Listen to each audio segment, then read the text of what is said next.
প্রিয় শিক্ষার্থী বন্ধুরা, তোমরা সবাই কেমন আছো? আশা করি সবাই ভালো আছো, সুস্থ আছো। আলহামদুলিল্লাহ, আমিও ভালো আছি। শিক্ষার্থী বন্ধুরা, আবারও চলে আসলাম তোমাদের মাঝে একটা সাধারণ জ্ঞানের ক্লাস নিয়ে। আজকের এই ক্লাসে চলো আমরা সেভেন সিস্টার্স সম্পর্কে জেনে আসি। সেভেন সিস্টার্স কাকে বলে? ভারতের উত্তর পূর্বাঞ্চলীয় 7টি রাজ্যকে একত্রে সেভেন সিস্টার্স বলে।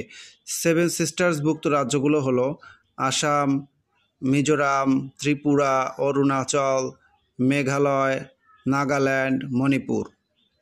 এই যে আসামের রাজধানী হচ্ছে দিশপুর, মিজোরামের রাজধানী হলো আইজল, ত্রিপুরার রাজধানী আগরতলা, অরুণাচলের রাজধানী ইটানগর, মেঘালয়ের রাজধানী শিলং, নাগাল্যান্ডের রাজধানী কোহিমা, মণিপুরের রাজধানী ইম্ফল। এই যে তোমরা দেখতে পাচ্ছ, এখানে কিন্তু রয়েছে সেভেন সিস্টার্স। অনেক সুন্দরভাবে চিত্রটা রয়েছে। যাই হোক, সেভেন সিস্টার্সের নামগুলো তোমরা অবশ্যই মনে রাখবে, ঠিক আছে?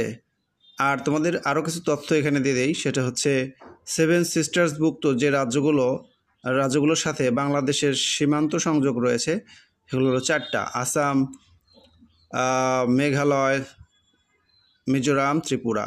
তোমরা দেখতে পাচ্ছ যে বাংলাদেশের পাশে কিন্তু রয়েছে যে আসাম রয়েছে, মেঘালয় রয়েছে, তাছাড়া রয়েছে হলো এই যে ত্রিপুরা রয়েছে, আর এই মিজোরাম রয়েছে।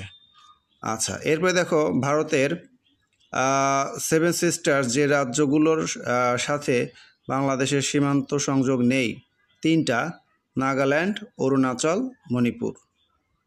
এই যে এই 3টা, এই যে নাগাল্যান্ড, তারপরে হচ্ছে অরুণাচল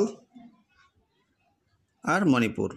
এরপরে দেখো বাংলাদেশের সীমান্তবর্তী অথচ সেভেন সিস্টার্সভুক্ত নয় ভারতের যে রাজ্যটি, সেটা হচ্ছে পশ্চিমবঙ্গ।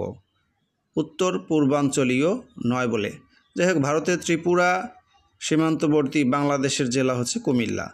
তো শিক্ষার্থী বন্ধু, আমরা শিখে গেলাম সেভেন সিস্টার্স কাকে বলে, সেভেন সিস্টার্সভুক্ত রাজ্যগুলোর নাম এবং এগুলোর রাজধানী সম্পর্কেও জেনে গেলাম। ছোট্ট এই ক্লাসটি যদি তোমাদের ভালো লাগে, অবশ্যই একটি লাইক দিয়ে দিও। পারলে তোমাদের বন্ধুদের মাঝে তোমরা শেয়ার করে দিও। সবাই আমাদের এই চ্যানেলটি সাবস্ক্রাইব করে দিও। সবাই ভালো থাকবে, সুস্থ থাকবে। আল্লাহ হাফেজ।